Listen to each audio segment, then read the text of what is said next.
Hey guys, Wyatt Claypool here. It's great to be back in the studio again. If you only started watching me in the past 3 days, I promise you most of my videos don't look like I've been taken hostage. That's just a consequence of me filming when I'm on the road. And by the way, thank you to everyone who was able to show up to the 1BC inaugural town hall in Abbotsford. We had 175 people show up, which is hilarious because BC Conservative leader John Rusted, when he had his free barbecue and leadership review the week before we were there, only had 80 people show up, and that's including some of his staff members.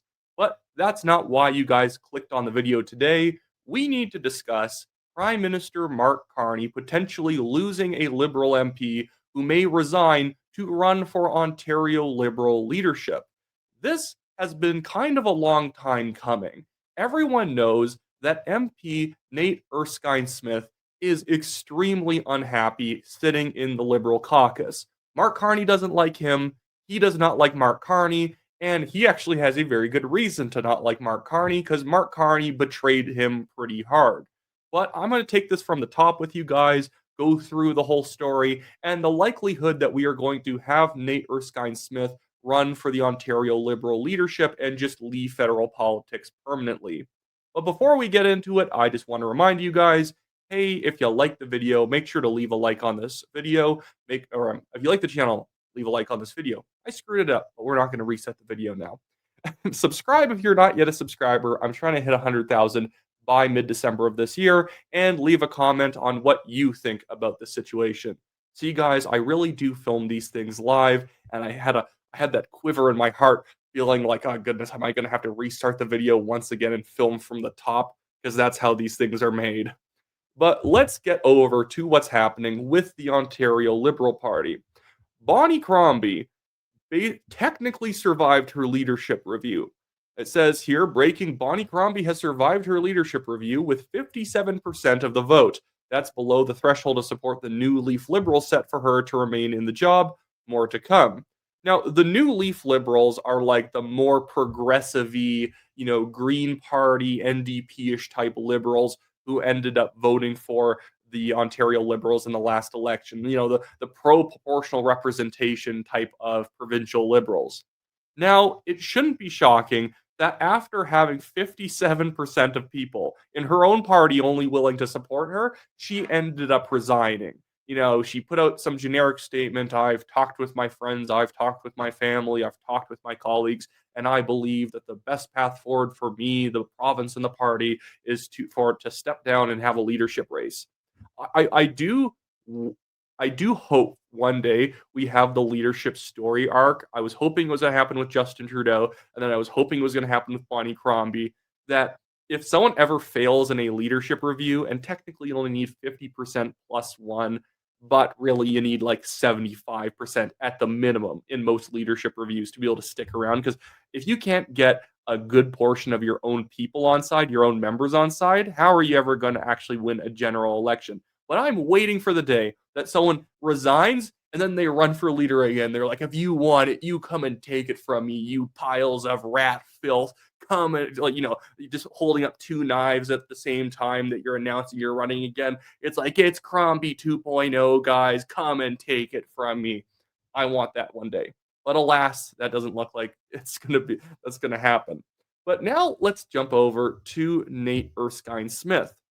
Now, you'll remember, or maybe you won't because it was a bit of a fly-by-night moment, Nate Erskine-Smith was one of the Liberal MPs like Sean Fraser and Anita Anand who had announced in sort of the later days of 2024 that they aren't running again because the Liberals were like 20 points down in the polls. Not only were the Liberals not going to get reelected to government at the time, but the Liberal MPs, some of these people, even in safe ridings in the GTA or in Nova Scotia, were not going to be able to even win re-election. So a lot of them were planning on dropping out.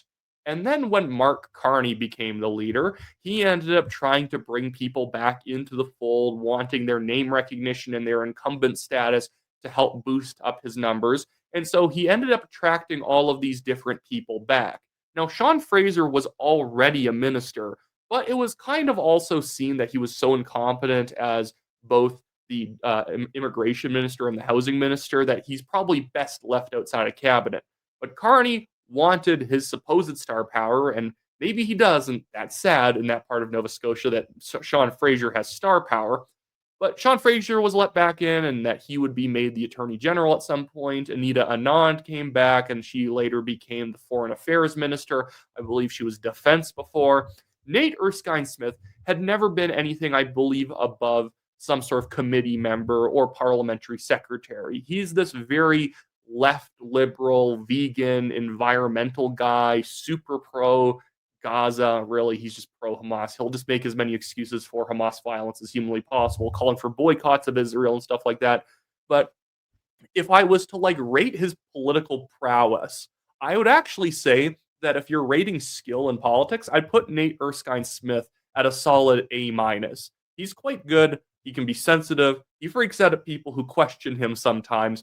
But, he's one of these people like Michelle Rempel. He's very good at social media. He produces his own podcast while he is in Parliament, which is a frankly very smart idea. If I ever make it to Parliament or the legislature, I would do the same thing. Just keep doing the show while I'm in office, because why not? It's my job to communicate to the public. So why would I cut myself off at my knees and just start only tweeting or only sending out press releases? But Nate was offered a job to stick around, and he came back. Now, there was this article from the Toronto Star, and this was in May after the election. May 13th is when Mark Carney, after the election, started appointing people to his cabinet. But you will remember, as is indicated right here, on March 14th, Mark Carney, after he became the leader of the Liberal Party, a couple of days later, he was technically the prime minister. He got sworn in as prime minister himself, even though he didn't have a seat. And then he started putting together his cabinet. And somebody that was in his cabinet as housing minister was Nate Erskine-Smith. And so, yeah, and then on March 14th, Nate Erskine-Smith is the new housing minister. Post-election, May 13th comes by, and Nate Erskine-Smith not only isn't housing minister, he isn't anything. And yeah, he did feel betrayed, which we know because he told the media that he felt betrayed. I think he should have seen this coming, but you can see here from the CBC News headline, former housing minister Nate Erskine-Smith says he feels disrespected after being dropped from cabinet. And to even say he's the former housing minister is kind of a joke, because he never actually did anything as housing minister. How could he? He was in the job for about 4 minutes. And even a lot of other people had the same treatment. I believe their House leader never even got to preside over the House, even though she was given the token role for a little bit. There was never a moment that Parliament was even in session for these roles to come into effect when it came to things like the party whip and the House leader and the kind of other sorts of deputy leader that was going on. So yeah, Nate has been kicked around a lot. And Nate has also been now kind of attacking his own government since then. You'll remember during the Air Canada fiasco that while the Liberals were trying to force workers back, all the flight attendants that worked for Air Canada back into work, Nate Erskine-Smith in the middle of it tweeted out, "Some labor disputes are complicated. This one isn't. Air Canada should pay and treat its flight attendants fairly." Now, I don't really care about his statement about that particular thing. Agree with him, disagree with him on that issue. I think he's simplifying it to the idea that Air Canada is a greedy corporation ripping off its workers, when in fact the airline industry is like very unprofitable because of the sheer amounts of regulations, taxes, and fees associated with it, and just the very high cost of running an airline in the first place. But he was signaling his ability to kind of disagree with the prime minister and that he was unhappy. And then we just had him put out this video on September 12th. Now, this was before Bonnie Crombie had lost the leadership race yesterday on the 14th. But mark my words, guys, in a leadership review, when most of the ballots are in and most people kind of know in their circles who voted for what, whether they wanted to keep Bonnie Crombie or they wanted to get rid of her, it was probably clear to Nate Erskine-Smith that she was not going to make it. And he released this 3-minute and 10-second video where he tends to make a lot of references to Ontario provincial politics. And I think this is him putting out feelers on whether or not he should run. What do we want from our politics? Well, our National Caucus just met in Edmonton to get ready for the return of Parliament, and Ontario Liberals will now decide what the future holds. In both cases, we need to ask ourselves what we want from our politics. While direct attacks to our sovereignty have abated, we still need our leaders to stand firm in the face of threats to our economic security. The Prime Minister has rightly promised Buy Canada federal procurement and sectoral supports where needed most. And by the way, I would say if you see, obviously he is like saying nice things about Carney here and agreeing with him. But if he's going to run for leader, this is not an indication that he's going to stay because he's saying nice things. In fact, if Nate Erskine-Smith, who openly seems to disagree with Mark Carney all the time, suddenly starts saying nice things, it's probably because he just doesn't want Carney to step on his toes if he resigns and then runs for Ontario leader. Strangely, though, after a snap election call to specifically earn a mandate to fight back, well, Ford's response has been middling at best. Now, all leaders tell us it is time to build a strong economy. The funny thing about that shot at Ford is that Ford and Carney are almost one-to-one the same politician. Ford is Mark Carney in a fat suit. They have the same approach to trying to fight through the trade issue. Just subsidize the heck out of your economy. Just throw money at random industries and just hope that they survive. Don't cut their taxes, don't deregulate, don't make it easier to do business. Just throw money at the sectors that you happen to like the most. And some areas of jurisdiction are more distinct. The feds are focused on a world-class defense industrial strategy, and I wish Ford showed that same ambition in building world-class healthcare and education instead of steadily undermining the strength of these public systems. Other areas of jurisdiction are shared, like the housing crisis. Stronger federal housing action has helped to deliver a boom in purpose-built rentals. What's next? Except, again, he is just fibbing here. What was it, McGregor or something like that? The guy who actually ended up something Gregor Robertson. There you go. The guy who actually became the housing minister, which was like a double insult to Nate Erskine-Smith, was like the former mayor of Vancouver, who was terrible on housing, but he is throwing on some really heavy rose-tinted glasses here because, in fact, housing starts are down yet again in the year 2025 so far. New housing starts just keep declining because it's just a bad economy to operate in right now. Not only is it really hard to get a housing permit to build in Canada, but even if you do get it, all the stoppages and all the taxes make it just so cumbersome to do that people just leave the market entirely. But again, he's just complimenting the feds, don't attack me if I run for Ontario leader and Ontario Liberal leader, and then he's slapping at Ford because that's his real opponent now. Well, we promised a wartime effort, and it's time to realize one. Unfortunately, Ford has failed to keep pace with other provinces, and Ontario's woeful housing starts, they put any national progress at risk. In the face of rising youth employment, the feds should build on the promise of a youth climate corps to create meaningful opportunities for our next generation. Ford's answer? You are on your own.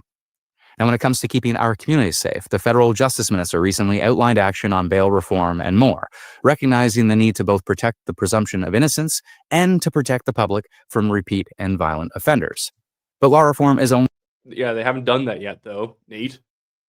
Come on. Even Nate Erskine-Smith, and this is another thing he said at the time. It's a more minor comment I can't find, but he stood up in Parliament and he even said, why are we going on summer vacation? Don't we need to get a bunch of stuff done? Can't we at least extend it a couple more weeks to be able to, hammer out some better details for our policy? Even he recognized that they weren't actually working very hard because they wanted to jump they want to end spring session ASAP. Only part of the picture. Delays and an under-resourced administration of justice, those lie at Ford's feet. Now, as we work to address today's challenges, and there are many, we also need our leaders to act in the best interests of our collective future. At the national level, we promise to make Canada a clean energy superpower. From an east-west transmission grid to approving critical mineral projects to methane rules and a stronger industrial carbon price, there is a lot of work ahead to realize the opportunity of a clean transition. Yeah, so this guy is also a climate radical. It doesn't matter how bad the economy is right now and how bad the trade situation currently is and how much we should be relying on, oil and gas in terms of both an energy source as well as an economic driver. He is just all in for clean energy. Again, this is a guy who wanted to pass a law, I think it was a private member's bill, to basically raise the price of meat because he himself is a vegan. But anyways, yeah, Mark Carney could easily lose this guy to a resignation to go run for the Ontario Liberal leader. And this isn't just me speculating because Bonnie Crombie fell out and now he doesn't really like Carney that much and he seems to be insulting Ford. Nate Erskine-Smith ran for leader in 2024 for the Liberals. The 2024 Ontario Liberal leadership race, he actually got pretty close. I'm trying to bring it up on screen here. You stop being able to think when you start typing. That's my one big flaw here.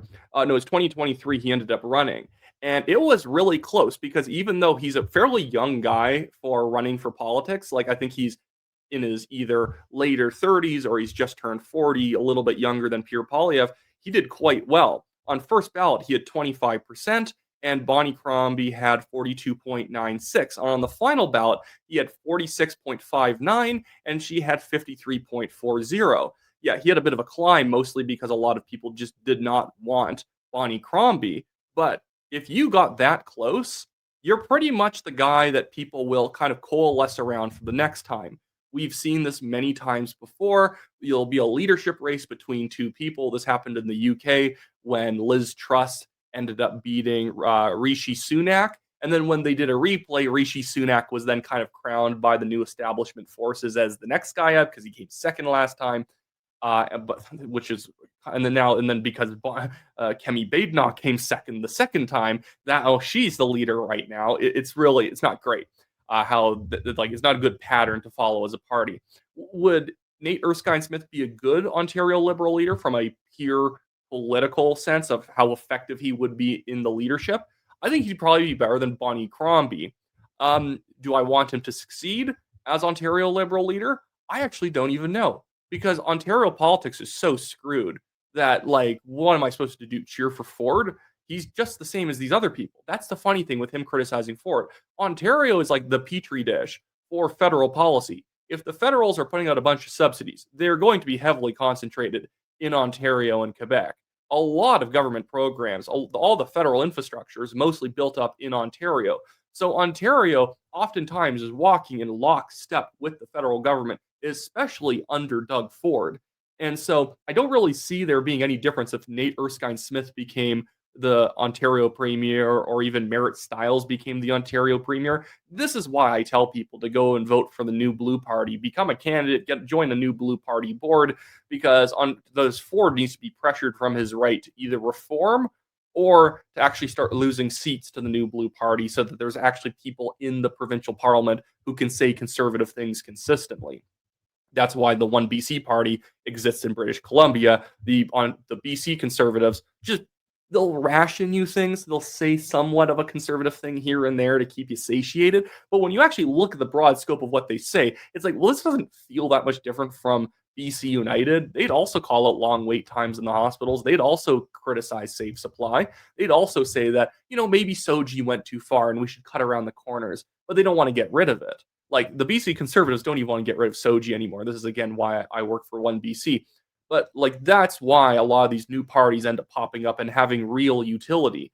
In New Brunswick, the provincial PC party was very red Tory for a long time until the People's Alliance Party came around, being led by Chris Austin. And in 2 elections, they actually won 3 seats and then 2 seats, and then they end up merging. And I think Chris Austin, who I hope becomes the new New Brunswick PC leader, has really moved that party to the right. He's in my mind, one of the textbook best possible leadership choices out in New Brunswick. So, by the way, if you know Chris Austin, show him this video. I'd love to fly out and help with his leadership race.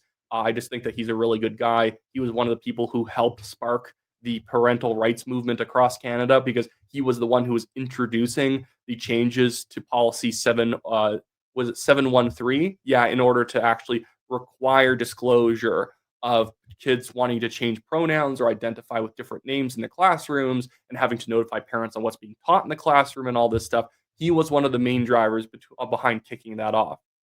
But anyways, so that should be it for me today, guys. Based on the current polls, if Carney loses an MP, it's not going to affect the way that Parliament is really working right now, since they'll still have to rely on the NDP and the Bloc for votes anyways, like they have to right now. but at least it would be a signal to maybe progressive liberals that they can go and vote for the NDP again. For people who were NDP voters before 2025, who voted liberal just to keep the conservatives out, by Nate Erskine-Smith leaving, you may have that sort of, I think they call it new leaf liberal in Ontario, that kind of new leaf liberal federal voter may go back over to the NDP because they're not progressive enough. Even though, dude, the federal liberals are plenty progressive. They are just not, they don't have the capacity to move even further left than Justin Trudeau already was. And so, but these people are such malcontents. If you're not constantly moving even further in that direction, they act like you're suddenly a rightist and you're not doing enough. But anyways, so that truly is the end of the video. I always have these little mini rants that pop out of me by the end. But thank you guys for watching. Make sure to like the video, subscribe, leave a comment, and I will see you guys next time.